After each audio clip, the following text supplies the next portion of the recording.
శ్రీ గురుదత్త జై గురుదత్త. శ్రీ మహాగణాధిపతయే నమ. శ్రీ సరస్వత్యై నమ.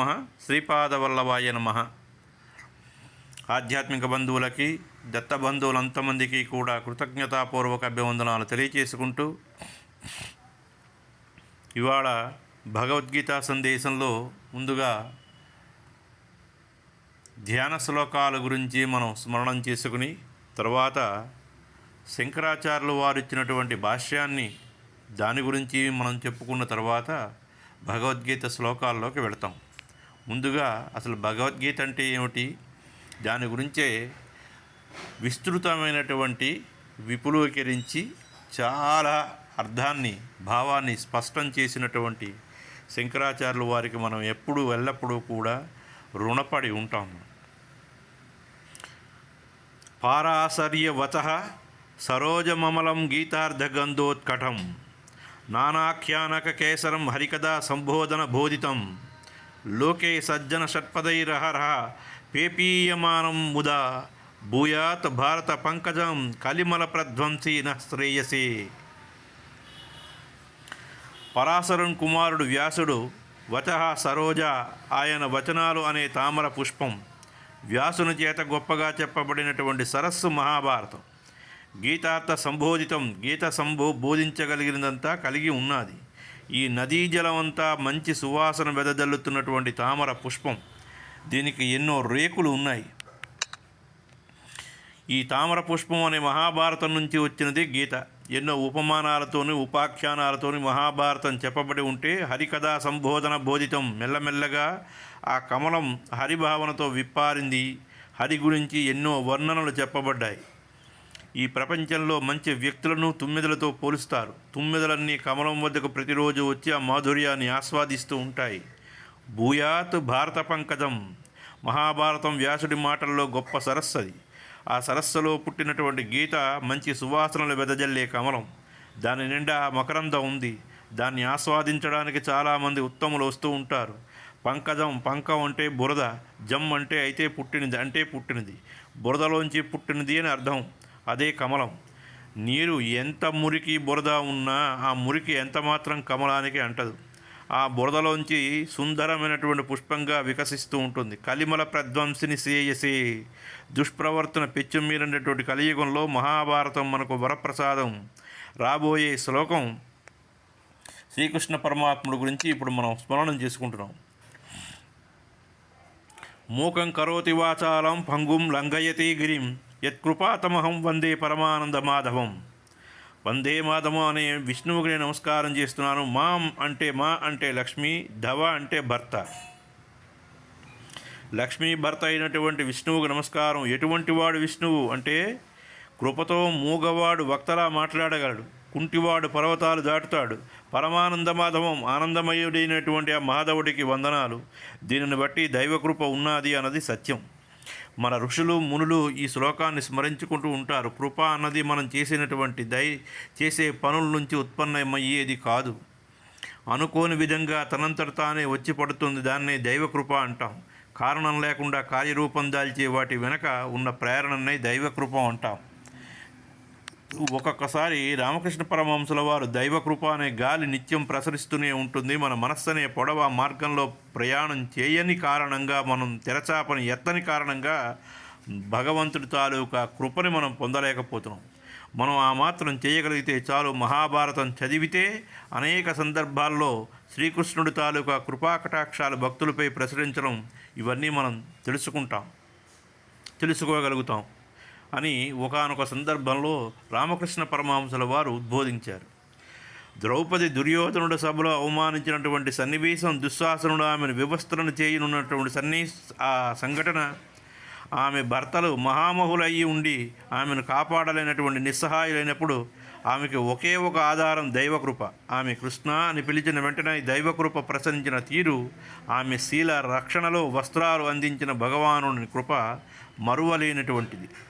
ప్రతి మానవుడి జీవితంలో కొన్ని మంచి సంఘటనలకు కారణం తెలియక దైవకృప అనటం జరుగుతుంది. అర్హులు కాని వారిపై కూడా అది అప్పుడప్పుడు ప్రసరిస్తుంది. అటువంటి దైవకృపని మనం ఒకసారి తెలుసుకుందాం. కొన్ని సందర్భాల్లో మనం చూస్తూ ఉంటాం, సామాన్యుడైనటువంటి వ్యక్తి అసాధారణంగా కనబడుతూ ఉంటాడు. కేదారు బద్రీనాథ్ యాత్రలు కాలినడకన వెళ్ళడం ఎంతో ప్రమాదంగా కష్టంతో కూడుకున్నప్పటికీ కూడా దైవభక్తులు చక్కగా వెళ్ళి రాగలుగుతూ ఉంటారు. దైవకృప అంటే అది. దైవం పట్ల మనకు అమితమైనటువంటి విశ్వాసం ఉంటే కృప కరుణా కటాక్షాలు దానంతట అదే ప్రసరిస్తూ ఉంటుంది. ఎన్నో సందర్భాల్లో విశ్వాసం కారణంగా అద్భుతమైనటువంటి మార్పులు జరుగుతూ ఉంటాయి. మనస్సుకు ఆ దైవాన్ని పూర్తిగా విశ్వసించే శక్తి లేనప్పుడు అనుకున్నవి జరగవు.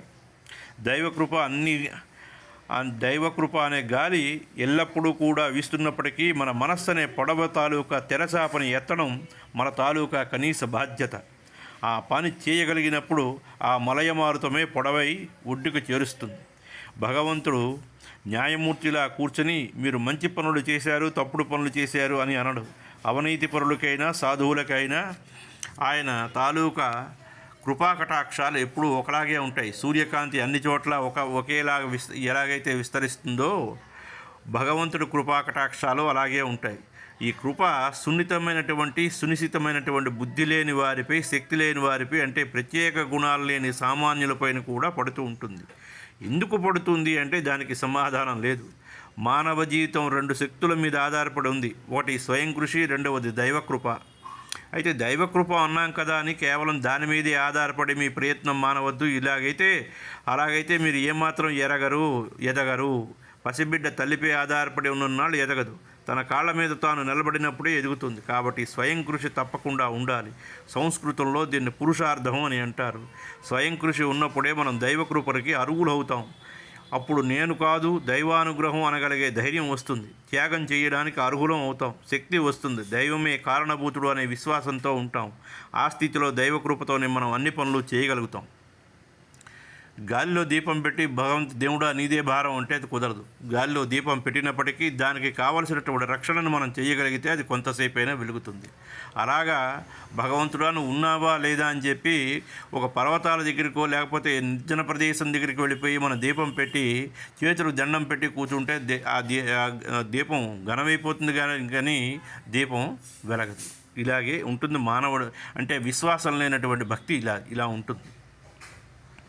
అయితే దైవకృప గురించి మారుతున్న సమాజానికి శాశ్వత విలువలు మొదటి భాగంలో మనం దాని గురించి కూడా ఒకసారి తెలుసుకోవాలి. కాబట్టి వందే పరమానంద మాధవం అనంతమైనటువంటి ఆనందమూర్తికి వందనాలు. యం బ్రహ్మ వరుణేంద్ర రుద్ర మరుత సస్వంతి. చూడండి, యం బ్రహ్మ వరుణేంద్ర రుద్ర మారుత, ఇక్కడ 2 ఉన్నాయి. రుద్ర మారుత ఉంది, రుద్ర మరుత. స్తున్వంతి దివ్యైస్తవై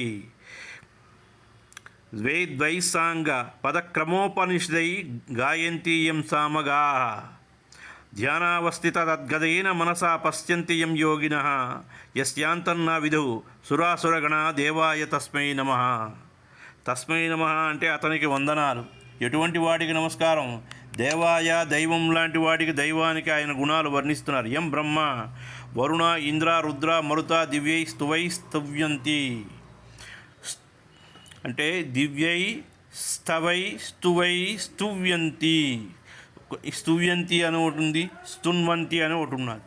విశిష్టమైనటువంటి నిరుపమానమైనటువంటి దివ్య వైభవోపేతమైనటువంటి మన సాంప్రదాయంలో గొప్ప స్థానాన్ని ఆక్రమించుకున్నటువంటి బ్రహ్మ, వరుణ, రుద్ర, ఇంద్ర, మరుత్తులనే దైవమూర్తులు స్తున్వంతి దివ్యైస్తవై స్తవాలు స్తోత్రాలతో వేదైస్సాంగ పదక్రమ అన్ని పద్ధతులతోని ఎవరు కీర్తిస్తారో ధ్యానావస్థిత